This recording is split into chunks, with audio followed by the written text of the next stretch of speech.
Kasi kay Jesus, kaya ibinibigay niya ang kanyang sarili. Kasi para sa kanya, walang iwanan.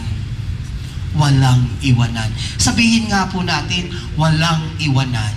Walang iwanan. No, walang iwanan. No, kaya nga hanggang sa kahuli-hulihan, hindi niya po iniwan ang tao. Patuloy pa niyang ibinibigay ang kanyang sarili. At ito naman ang nakakalungkot sa panahon natin ngayon. Unang-una, marami po sa atin ang nang-iiwan. Una, ang ating iniiwan, nakakalungkot mang sabihin, ay ang ating daigdig, ang ating lupang kinatatayuan, ang hanging ating nilalanghap. Mahilig tayo sa pollution. No? Kakalungkot. Naalala ko lang po, kahapon ito nangyari. Habang ako po ay papauwi galing sa eskwelahan, merong isang bus na nasa aking harapan. Diyos ko. Sa totoo lang po, gusto ko umalis sa linya ko pero wala akong magawa. Nakastuck po ako doon. Nang harapan ko ay ang bus. Bakit po? Kasi di ko alam ang nangyayari. Kasi yung usok niya, walang ginawa kung hindi ibuga sa akin. Alam naman po ninyo ang sasakyan kahit aircon. Di mo ba? Pumapasok ang hangin mula sa labas. At talaga naman, amoy na amoy ko ang usok. Sabi ko, nakakalungkot. Pero walang pakialam sa nangyayari sa paligid. Kaya nga, nung tema natin ngayon, pakibasa? Clean air, pwede. Ulitin natin? Clean air, pwede. Sa palagay ninyo, clean air, pwede ba? Pwede? Pwede ba? Sabihin mo nga sa katibo, pwedeng pwede. At yun ay mangyayari kung wala iwanan. Amen? Amen. So my friends, always remember this. Unang-unang huwag nating iwanan ng ating inang daigdig. Ang nangyayari kasi, nilalapastangan natin. Gusto nga natin ang may sasakyan, pero always remember, it entails responsibility. So, yun pa lang po. Doon pa lang makikita natin kung anong klaseng tao tayo. Pangalawa, yung pang-iiwan na ginagawa ngayon, hindi lamang po sa daigdig, kung hindi rin mismo sa ating kapwa. Sa panahon pa naman ngayon, usong-uso ang mga disposable. Nung bata pa lang po ako, iba pong disposable ang uso na noon. Actually, hindi nga uso yata yung disposable noon, no? Pero ngayon, usong-usong disposable. Bata pa lamang, gumagamit na nito. Anong tinutukoy ko? Diaper. Noong panahon po natin, marami rito. Anong ginagamit natin? Ang lampin, ang dakilang lampin. At pinagmamalaki ko na ako ay isang lampin baby. No? Kasi noon, kapag ang lampin nagamit, anong ginagawa? Nilalabhan, sinasampay, pinapatuyo, nilalagay sa cabinet, and pag kailangan mo uli, kukunin mo lang. Ngayon, hindi. Anong ginagamit ngayon? Disposable diaper. Kapag narumihan, anong ginagawa? Tinatapon-tapon ka na lamang ng tapon. No? Kutsara, tinidor, baso, plato, tayo po'y napapaligiran ng maraming disposable. Kaya tingnan mo ang nangyayari, konting ulan lang, bumabaha na. My friends, hindi lamang po doon ang disposable. Pati tao, ginagawa na ring disposable ngayon.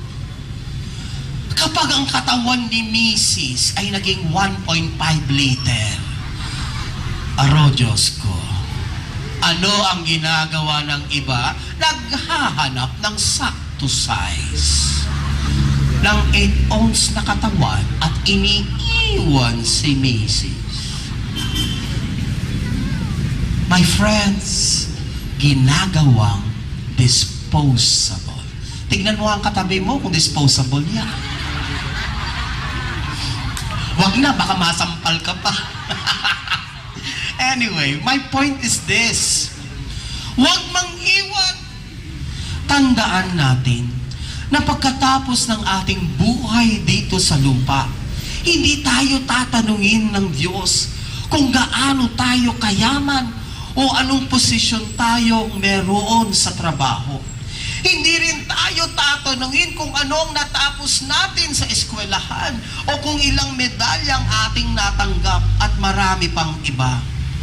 Bagkus, ang mahalagang katanungang ibibigay sa atin, ano ang ating ginawa sa ating kapwa? Lalong-lalo na sa ating mga kapatid na nangangailangan sa ating daigdig na time to time ay umiiyak dahil sa paglalapastangan natin. Bilang pagninilay, tanungin po natin ngayon ang ating mga sarili. Ako, ikaw, gaano tayo naglilingkod sa ating kapwa, sa ating mundo? At kung si Jesus ay ang tunay na hari ng ating mga puso, bilang kanyang lingkod, tayo ba ay sumusunod sa kanya? Manahimik po tayo ng sandali at pagnilayan ang mga ito.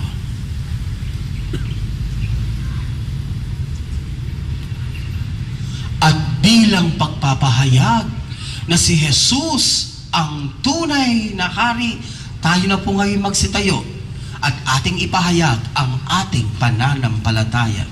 I believe in one God, of all things visible and invisible. I believe in one Lord Jesus Christ, the only begotten Son of God, born of the Father before all ages, God from God, light from light, true God from true God, begotten not made, consubstantial with the Father. Through him all things were made. For us men and for our salvation, he came down from heaven, and by the Holy Spirit was incarnate of the Virgin Mary and became man. For our sake he was crucified under Pontius Pilate. He suffered death and was buried, and rose again on the third day in accordance with the Scriptures. He ascended into heaven and is seated at the right hand of the Father. He will come again in glory to judge the living and the dead, and his kingdom will have no end. For all of us gathered here, as we close the liturgical year, may our loyalty to Christ come before anything and anyone. We pray to the Lord. Lord, may your kingdom come. For our departed dead, may God forgive their sins and welcome them to his kingdom, where they will enjoy everlasting peace. We pray to the Lord. Lord, may your kingdom come. For in the silence of our heart, let us now lift our personal intentions.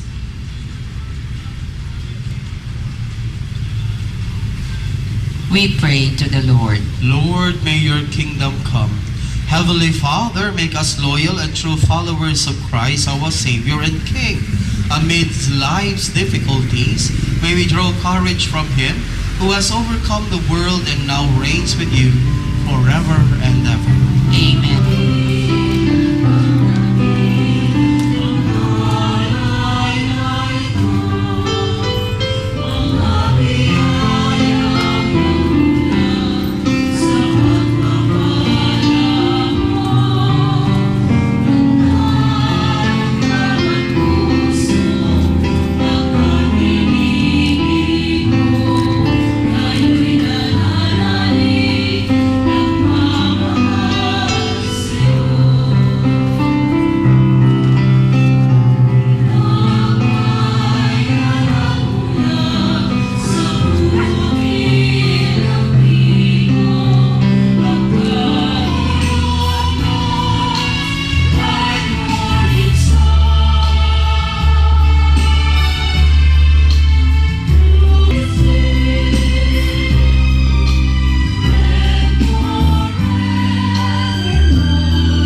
araw na ito ay ating ipinagdiriwang ang huling linggo ng ating tinatawag na liturgical calendar.